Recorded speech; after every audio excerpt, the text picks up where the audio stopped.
Good afternoon and welcome to our program. My name is Marlene Yahalom, and I'm honored to be the Director of Education for the American Society for Yad Vashem. This year, we commemorate Yom HaShoah v'Hagvura to honor the bravery, the heroism, and to remember the martyrdom that existed for the Jewish nation during the Holocaust. Yom HaShoah was established in 1953 by a mandate from the Israeli parliament, and this is the same year that Yad Vashem was established to teach the world to remember, commemorate, and not forget what happened to the Jewish people during the Holocaust. We remember the tragedies, the bravery, and the heroism. In our education work at Yad Vashem, our approach is to teach the world the human face of Holocaust victims. We don't want the world just to remember any numbers, statistics, or methods of mass murder. We want to honor the Jewish life that existed before the war, during the war, and after the war, and the bravery and the rebuilding of the Jewish people after this horrific tragedy.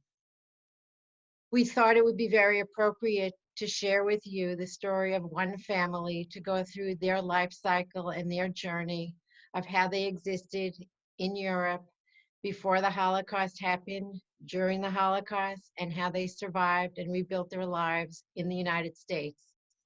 This family is my family, but it could easily be anybody else's family who was at the wrong place in the wrong time from 1939 to 1945.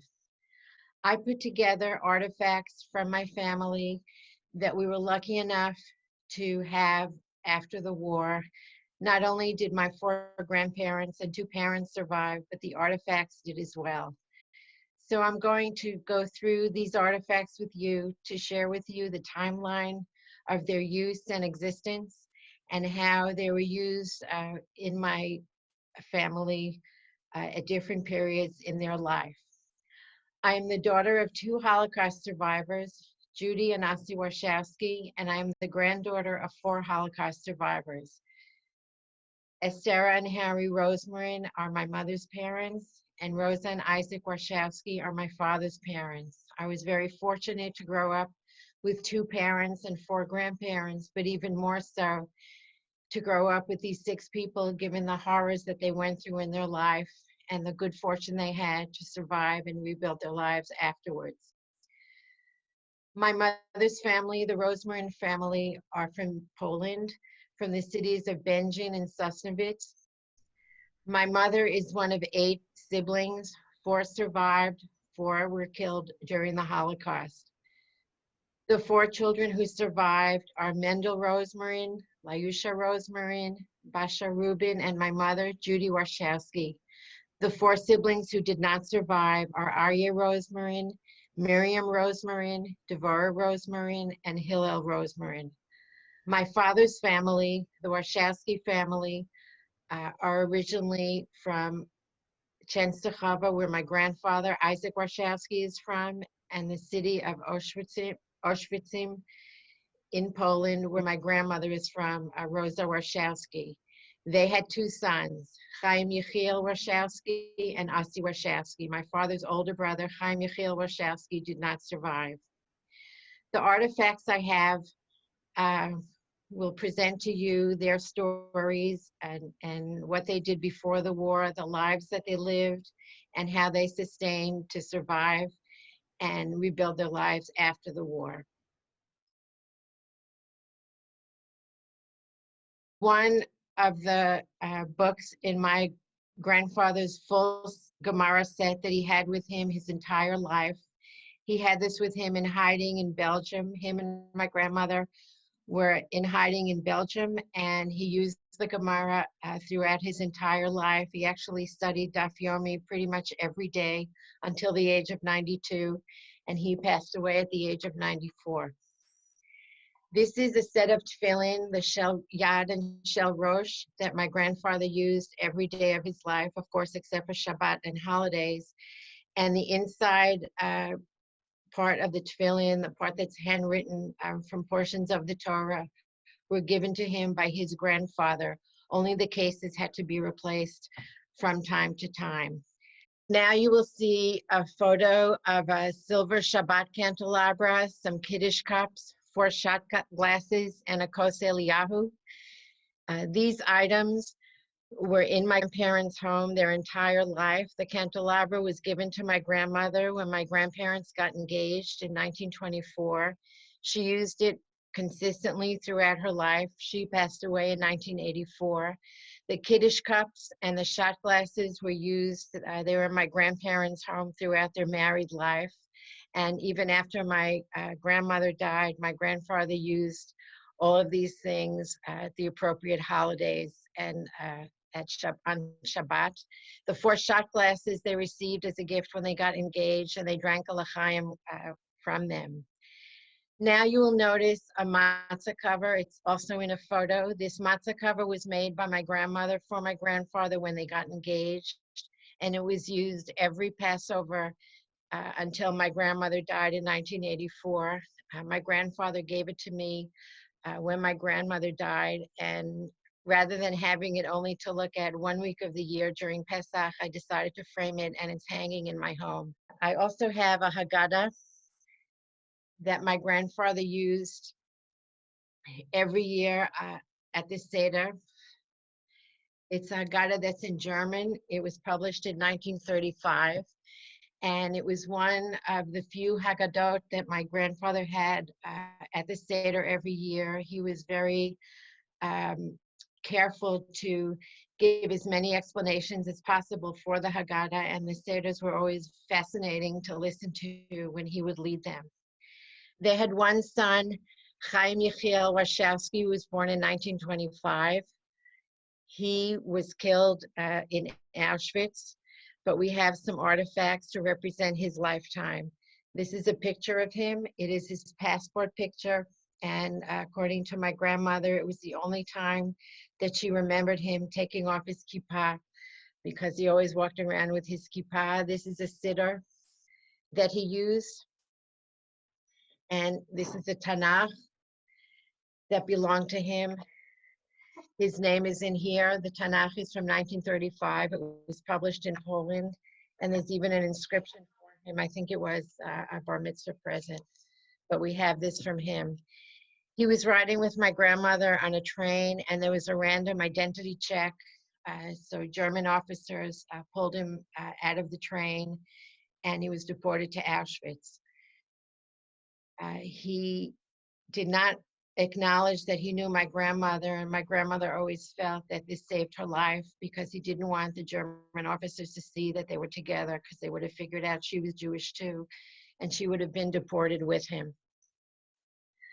My father was spared because my grandparents put him in a monastery in Belgium, Chamois. When he went into hiding, this was the photograph of him on his identity papers.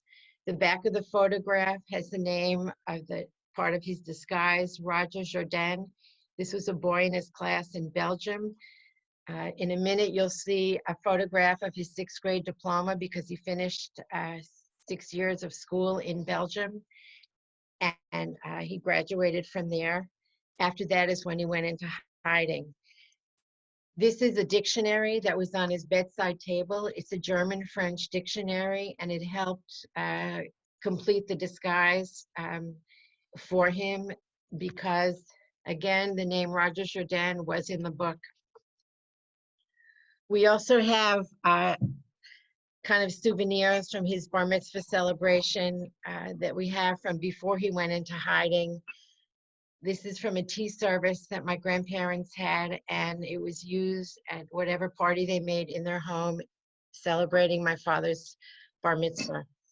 Now we have a very interesting family photo from Poland. This photo was identified in the Jewish Historical Institute in Warsaw in the 1990s, and the caption on the photo was "A Jewish family celebration in between the 2 wars." The person seeing this photo thought it would be interesting to find out who it belonged to, so he got a copy of the photo from the curator, and brought it back to New York. My uncle Jack Rosemarin was able to identify every person in the photo. And it turns out that the photo is the family celebration, was a Sheva Brachot celebration for cousins of mine. And the picture was taken in my great-grandparents' dining room in Benjin. My great-grandparents were Perla Gittler Rosemarin and Mordechai Rosemarin. And pretty much everyone in the photo is a relative. Of the some 45 people in the photo, only 8 survived. But of these 45 people, 7 guests were from families of 9 people or more. And of these 7 families, there were no survivors. Now we're jumping in the timeline to after the war. My mother, her experiences during the war were in forced labor camps.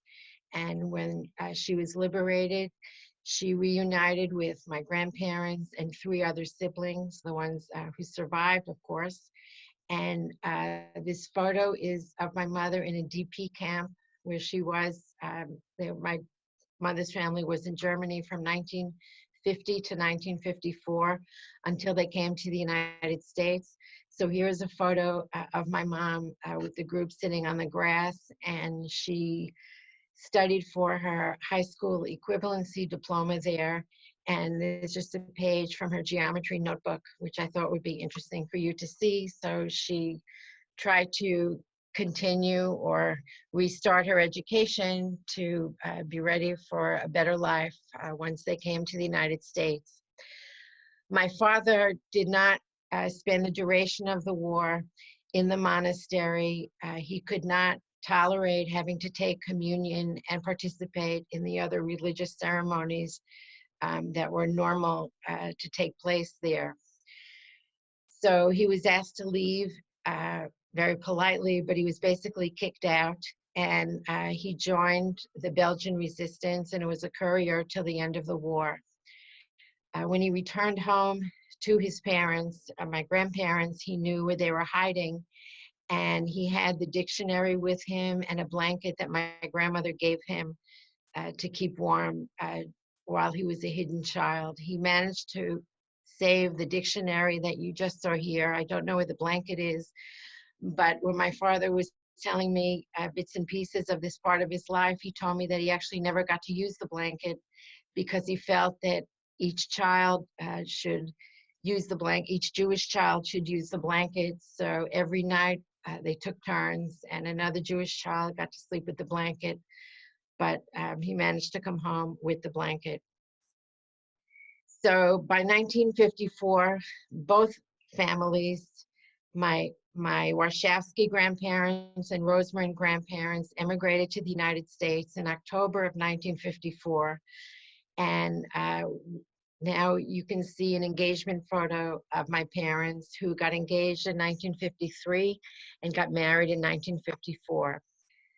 So this pretty much represents the artifacts that I have from my family before the war.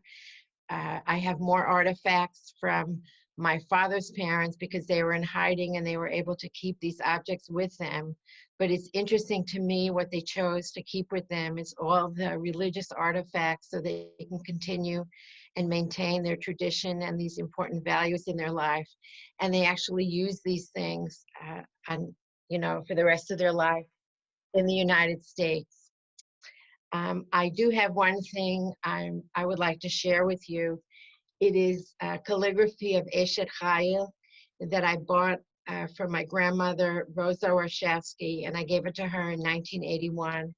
And she passed away in 1984, but my father shared with me that when I gave this to her, I mean, he told me this story after she died, that when I gave this gift to her, she was very touched and she felt extremely privileged to receive such a meaningful gift from a granddaughter because she never thought she would live to see her life rebuilt and really to see grandchildren appreciating the same values that she tried to maintain her whole life.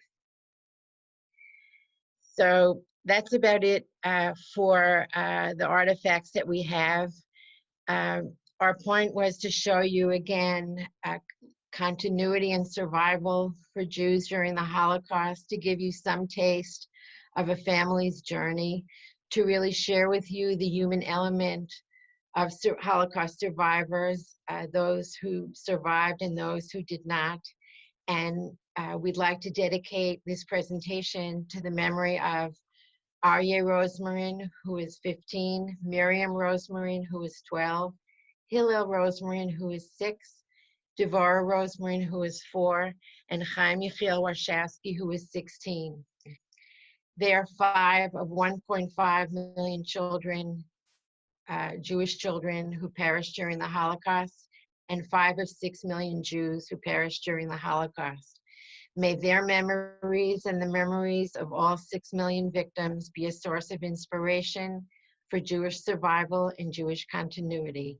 Thank you very much.